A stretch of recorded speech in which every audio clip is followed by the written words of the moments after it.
우리 성경 누가복음 17장 신약성경 125페이지 누가복음 17장 11절에서 19절까지 교독하겠습니다. 17장 11절에서 19절까지 교독하고 마지막 19절은 같이 읽겠습니다. 예수께서 예루살렘으로 가실 때에 사마리아와 갈릴리 사이로 지나가시다가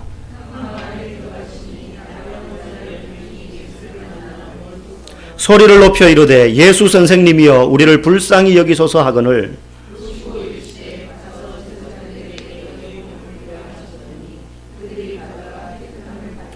그 중에 한 사람이 자기가 낳은 것을 보고 큰 소리로 하나님께 영광을 돌리며 돌아와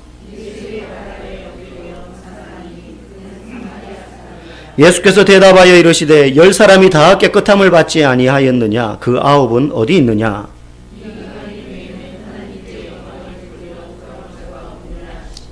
그에게 이르시되 일어나 가라 네 믿음이 너를 구원하였느니라 하시더라. 아멘. 옷자락만 만지는 신앙이라는 제목으로 잠시 은혜를 나누기를 원합니다. 제가 한번 질문해 보겠습니다. 여러분 성경 구절 중에 암송하고 있는 성경 구절이 몇 개나 됩니까? 대답은 안 하셔도 돼요. 속으로만 대답하시면 됩니다. 뭐 많으신 분도 있을 겁니다. 아니면 나는 딱 하나밖에 떠오르지 않아요. 근데 아마 대부분 이 구절은 그 하나에 들어갈 것 같습니다. 요한복음 3장 16절 말씀. 그죠? 네. 우리 같이 한번 암송해 볼까요? 그런 의미에서 여기 서면 이렇게 입이 여러 개라도 다 보이거든요. 네. 자, 시작. 독생자를 주셨으니 이는 저를 믿는 자마다 멸망하지 않고 영생을 얻게 하려 하심이라. 아멘. 뭐 토시 하나 안 틀리고 똑같이 외울 수는 없지만 아마 이 구절을 머리에 어느 정도 교회 다니는 분이라면 익히 많이 들어서 외우고 있을 겁니다. 뭐 외우려고 해서 외워지는 건 또 아니죠. 이런 구절은. 그죠? 많은 성도들이 이 성경 구절을 사랑하고 또 억지로 외우지 않았는데도 이렇게 입으로 읊조릴 수 있을 정도가 된다는 이유는 이 말씀이 우리에게 주는 위로가 크기 때문입니다. 그렇죠? 이 말씀이 담고 있는 핵심이 뭡니까? 하나님이 우리를 그만큼 사랑하신다는 거예요. 얼마만큼이요? 하나밖에 없는 외아들을 십자가에 내던지실 정도로 그렇게 해서 우리와 맞바꾸실 정도로 우리를 사랑하신다. 이게 우리에게 얼마나 큰 위로가 되고 힘이 되는지 모릅니다. 그래서 우리가 이 구절을 다 외우는 것 같아요. 그런데 이 성경 말씀을 하나님이 우리를 그 정도로 사랑하신대 라는 정도로만 받아들인다면 이 말씀의 진면목을 우리는 다 알지 못하는 게 됩니다. 오늘 저는 짧게 이 말씀이 가지고 있는 중요한 메시지를 통해서 우리가 함께 좀 이야기를 나누기를 원합니다. 많은 성도들이 저는 좀 나눕니다. 초급 성도, 중급 성도, 고급 성도, 달인 성도.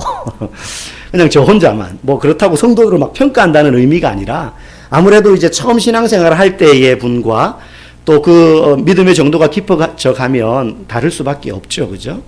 그걸 뭐 평가하는 건 아닙니다. 그러나 어떤 성도라도 동일한 마음의 바람을 가지고 기도합니다. 뭡니까? 하나님 내 기도를 들어주셨으면 좋겠다. 처음 교회를 다닐 때에는 우리 가족 중에 누가 아프거나 문제가 자꾸 생기니까 교회 가서 기도하면 좀 좋은 일이 아니겠나 이런 마음으로 오실 수도 있고요.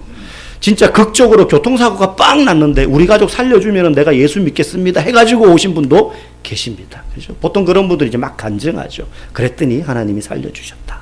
또 어떤 분은 성경을 진짜 읽다가 관심 있어서 교회 가서 목사 설교 한번 들어볼까 해서 와서 믿는 분들도 요즘은 있습니다. 여러 다양한 경로로 다양한 이유로 수준으로 예수를 믿지만 다 마음속에 바라는 건 기도가 응답됐으면 좋겠다 하는 거.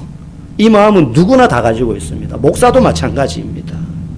그런데 그렇게 해서 다양한 방법으로 기도합니다. 금식해서 기도하는 분도 있고요. 철야를 하는 분도 있습니다. 저한테는 다 쉬운 게 아니에요, 사실은. 금식이든 철야든. 예. 제가 지난번에 한 3일 금식을 했었는데요. 그것도 온전히 다는 못하겠더라고요. 제가 20대 때는 그렇게 했었는데, 그래서 하루에 한 2끼 정도, 저녁 한 끼만 먹고 아침, 점심 금식하면서 한 3일을 했었는데, 3일 하니까, 딴 건 모르겠어요. 그거보다 좋은 다이어트가 없더라고요. 3일 하니까 거울 보면서 제가 점점, 뼈가, 윤곽이 막 드러나면서, 그죠? 어떤 분은요, 날을 정해놓고 기도합니다. 100일. 어떤 분은 1년.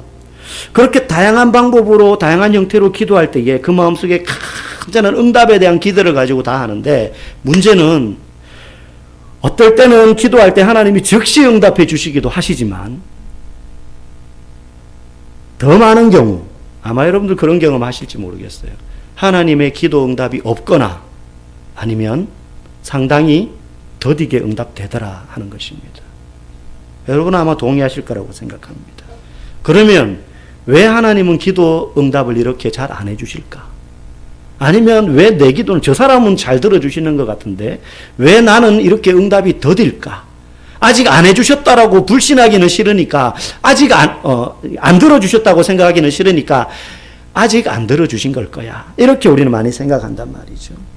분명한 건 하나님은 마음만 먹으면 언제든지 그 즉시로 그 기도를 응답해 주실 수 있는 능력도 있으시고 그 기도를 끊으실 수 있는 능력도 있으신 분입니다. 그래서 우리는 기도가 응답되지 않을 때 우리가 어떤 생각을 먼저 하느냐 하면, 손해보는 거 아닌가. 왜냐하면 기도하면서 쏟는 에너지가 있잖아요. 아까 말했듯이 금식하기도 하고 철야하기도 하고 사생결단으로 그냥 보따리 싸들고 들어와가지고요, 막 그냥 주구장창 교회에서 살면서 막 부르짖는 그런 분들도 있단 말이죠.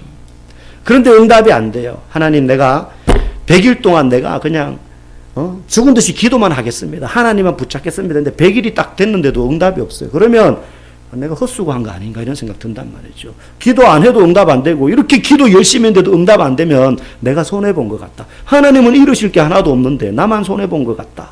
이런 생각이 들 때가 있습니다. 정말 그럴까 하느냐는 거예요. 기도가 응답되지 않을 때 나는 손해보는 것이고 하나님은 정녕 이룰 게 없는 건가. 우리가 아까 요한복음 3장 16절을 다 외웠습니다. 하나님이 세상을 이처럼 사랑하사 우리를 그토록 사랑하셔서 자기 독생자를 십자가의 희생제물로 내어주신 하나님이신데, 그분이 우리가 부르짖는 기도에 대하여 지연하거나 응답하지 않으실 때 사실은 나만 손해보고 하나님은 이룰 게 없는 것이 아니라 하나님이 감수하시는 손해는 말할 수 없이 큰 겁니다. 여러분, 하나님이 우리를 위하여 자기 아들을 죽는 데 내어주시면서까지 우리를 살리신 이유가 뭘까요? 가장 단편적인 대답은 천국 가게 하려고 그런 거죠. 그죠? 천국 가는 패스포드. 그죠? 이 티켓 우리한테 주시기 위하여. 맞아요. 답 중에 훌륭한 답 중에 하나입니다. 그런데 그것만 하나님이 우리를 독생자 보내셔서 살리신 목적이라고 한다면, 극단적으로 말해서 이 땅에서 우리가 사는 삶은 아무 의미가 없어지는 거예요. 천국 가는 게 확정됐으니까 여기서 우리가 뭐 개똥밭에 구르든지 말든지 무슨 의미가 있어요. 천국 가는 게 결정 났는데 그 목적 때문에 아들을 주셨다면. 근데 그게 전부가 아니라는 거죠.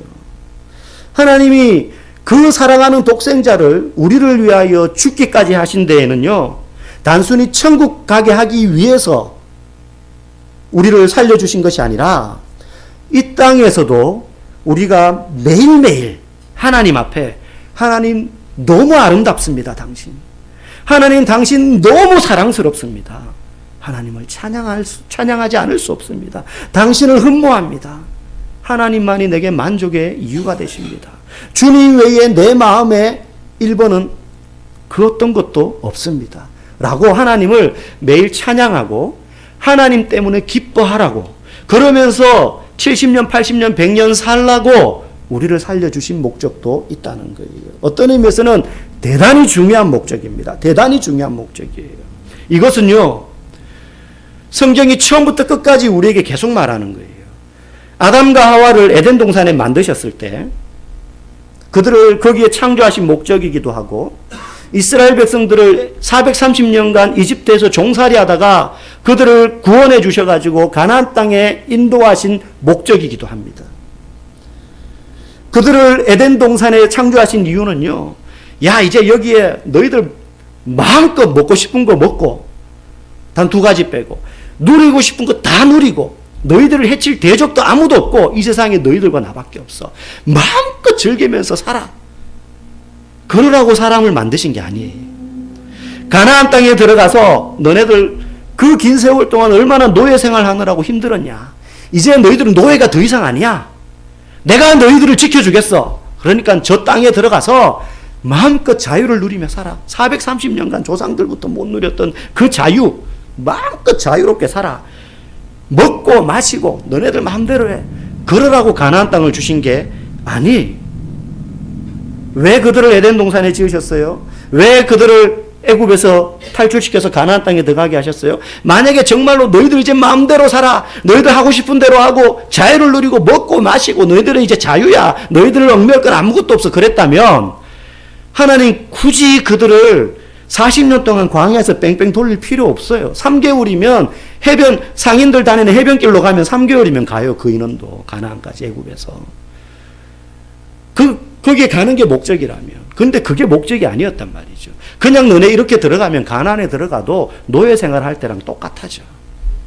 40년 동안 광야에서 훈련시키는 거죠.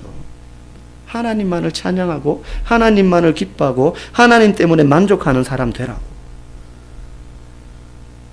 마찬가지로 자기 아들을 십자가에 못 박는 대신에 우리를 죄에서부터 살리신 이유도, 이제 너는 죄에서 자유하게 되었으니까 네 맘대로 살라, 그 목적 때문에 살려주신 것이 아니라 이 땅에 사는 동안 하나님 나라의 영원한 본향에 이를 때까지 이 땅에서도 너는 하나님을 찬양하고 하나님 한 분만으로 만족하며 기뻐하며 나와 깊은 교제하며 살자.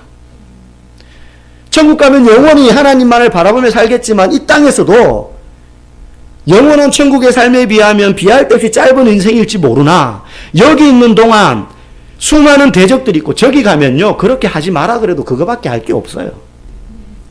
근데 여기서는요 그걸 못하게 하는 방해거리들이 너무 많아요. 놀거리, 잘거리, 먹을거리, 얼마나 참 맛집이, 그렇게 식당이 장사가 안 돼서 문 닫는다 그러는데도 맛집은 왜 그렇게 계속 소개가 되는지. 너무 즐길 게 많아요. 그럼에도 불구하고 너는 먹을 것 때문에, 돈 버는 것 때문에, 넓은 집 가는 것 때문에, 승진하는 것 때문에 너 인생의 기쁨과 만족의 기회로 삼지 말고 하나님 한 분 때문에. 사업은 막 망해가고 자식은 속썩이는데도 그럼에도 불구하고 너 나로 인하여 만족할 수 있어야 돼. 이 땅에서 우리를 살리신 이유는 바로 그 목적입니다. 그런데 기도 응답 안 될 때 우리는 어떻게 합니까? 하나님 당신 정말 나쁜 분입니다. 어떻게 내게 그럴 수 있습니까? 내가 금식하고 내가 가슴 치며 눈물 흘리면서 다 내팽개치고 당신 앞에 나와가지고 철회하면서 밤새서 기도하는데 어떻게 나한테 그럴 수 있습니까? 하나님 당신 나쁜 분입니다. 그때 하나님이 우리의 기도에 응답하시지 않거나 지연시키실 때에는요, 하나님 입장에서 볼 때에 우리가 그렇게 하나님을 향하여서 비난하고 때로는 하나님으로부터 우리가 신앙을 저버리고 떠날 위험성까지 감수하시면서 하나님이 우리의 기도를 지연시키신다는 거예요. 하나님은 그러실 필요가 없어요. 그런 손해를 감수하실 필요 없고 그냥 들어주실 수 있어요. 그럼에도 불구하고 지연시키실 때는 우리를 위하여 자기 아들 예수 그리스도를 내어주시면서까지 우리를 살리셔서 단순히 천국 가게 하는 것이 아니라 이 땅에서 우리가 하나님께 영광을 돌리며 그런 친밀한 관계를 맺고 살기를 원하셨는데도 불구하고 기도 응답 안 해줬다고 우리가 하는 당신 정말 나쁜 분입니다. 어떻게 나에게 그럴 수 있습니까? 내가 당신을 위하여 한 게 얼만데. 그렇게 하면서 신앙을 떠나갈 위험을 무릅쓰고도 하나님은 응답을 거절하신다는 거예요. 근데 왜 그렇게 하시냐는 겁니다. 그럴 필요가 없는데 하나님은. 그냥 들어주면 되잖아요. 그러면 하나님 찬양합니다. 역시 당신 최고입니다. 찬양하고 기뻐할 거 아니에요. 우리가 얼마든지. 근데 반대로 돌아설 위기를 감수하면서까지 하나님 왜 응답에 지연하거나 안 들어주시냐는 거예요. 우리를 기다리시게 하시는 궁극적인 목적은 우리가 말하는 그 기도의 응답이 끝이 아니라 주님께서 주님 자신을 우리에게 내어주시기 위해서입니다. 주님 자신을 우리에게 주시려고 한다는 거예요.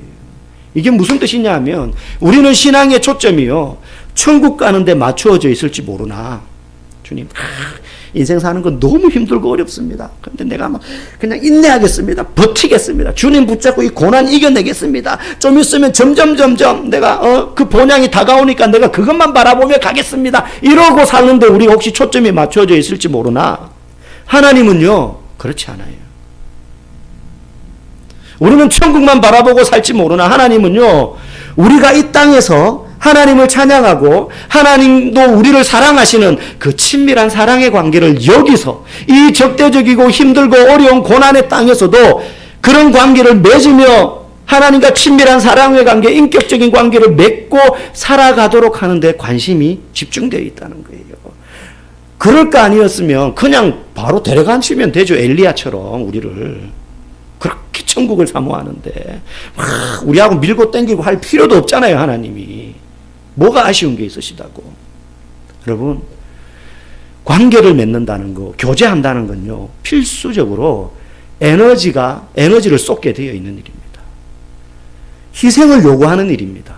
시간을 투자해야 되고요, 물질을 쏟아야 되고요. 여러분, 듣기 싫은 얘기 다 들어주고 피곤한데 같이 가져야 물건 하나라도 더 팔아요. 세일즈 할 때도. 여러분 그렇지 않습니까? 계약 하나, 건수 하나라도 더 따내려면 나하고 안 맞아요. 이 사람이 코드가. 저 사람이 하는 말에 나는 관심이 하나도 없어요. 관심사가 아니에요. 근데 1시간, 2시간 들어줘야 돼요. 보험일 하시는 분들 보면 참 존경스러워요. 고객 한 명 그냥 계약하고 끝나는 게 아니더라고요. 제가 예전에 보험을 하나 들었는데 제가 보험 등록, 아내가 이제 다 하니까 예전에 들었었는데 자기 친구가 이제 고등학교 동기가 이제 보험사에 있었어요. 근데 제 앞으로 보험을 하나 들었더라고요. 근데요, 잊어버리고 있었어요. 나중에 보니까 그 보험도 깼더라고요. 깬 줄도 몰랐어요, 저는. 깼어요. 그런데요, 저 보험 들어줬던 그 친구가요, 연락이 온 거예요. 그래서 우리 아내한테 연락이 와서 가고 싶다, 너네 집에 놀러.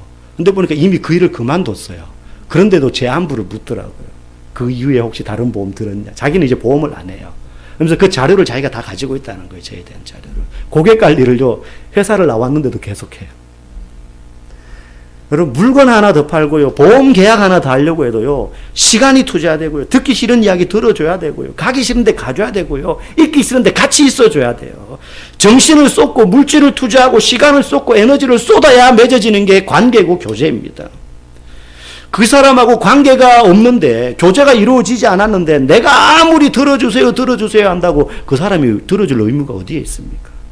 마찬가지입니다. 우리가 정말로 하나님 우리에게 이 땅에서 예수 그리스도를 보내주심으로 살게 하신 이유는 이 땅에서 우리와 친밀한 사랑의 관계를 맺기 원하시기 때문이라고 한다면, 마찬가지로 우리도 정말로 내가 성도로서 하나님과 관계 맺고 살고 싶다면 예배 시간 지켜야 돼요.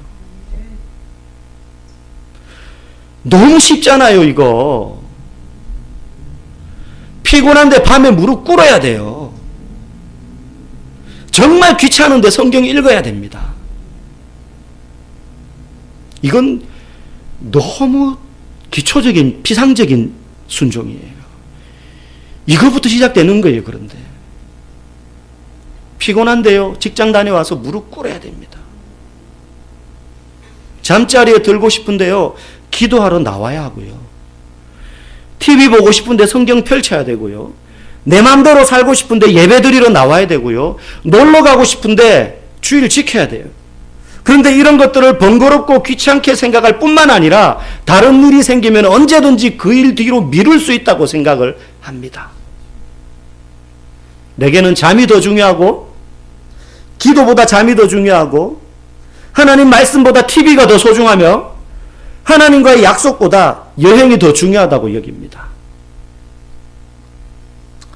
사실 많은 성도들이 신앙생활 하면서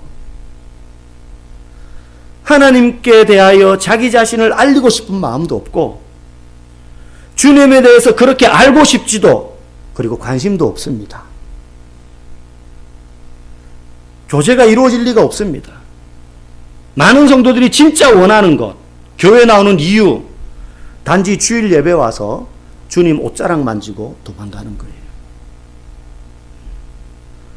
와서 기도 응답받고 물질 해결하고 사업 축복, 회사 승진, 그거 원해요. 그거 원하는 게 잘못됐다는 게 아닙니다. 그것만 원해요. 하나님은 우리와 관계 맺고 우리로 하여금 이 땅에서 하나님께 영광 돌리며 살기를 원해서 자기 아들을 십자가에 던졌는데, 그래서 우리에게 세상 일 때문이 아니라 주님 때문에 나는 너무 기쁩니다. 주님만이 내게 만족이 되십니다. 그런 고백 듣기를 원하셔서 아들을 던졌는데, 우리는 주님에 대해서 알고 싶은 마음도 없고 나를 알리고픈 마음도 전혀 없어요. 관계가 이루어지지 않습니다. 교회를 나오는데도.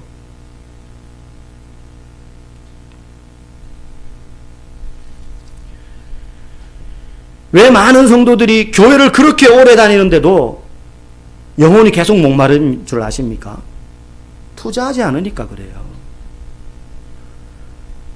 계약 하나 따내고 고객 하나 연결하는 데는 연락 오면 밤이고 낮이고 뛰어나가지 않습니까?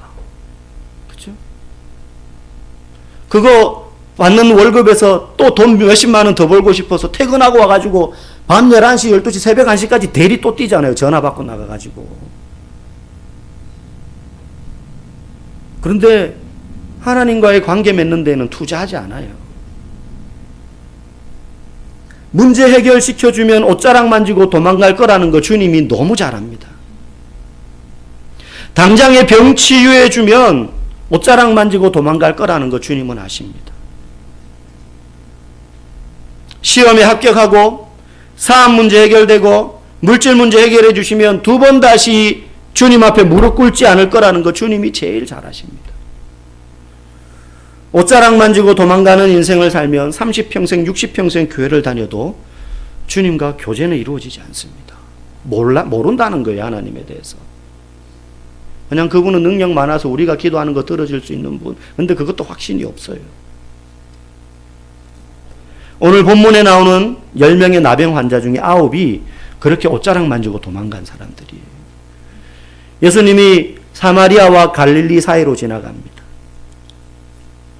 한 마을에 들어가셨는데 이 10명의 나병 환자들, 문둥병자들이 예수님 앞에 나올 때는 똑같이 부르짖습니다.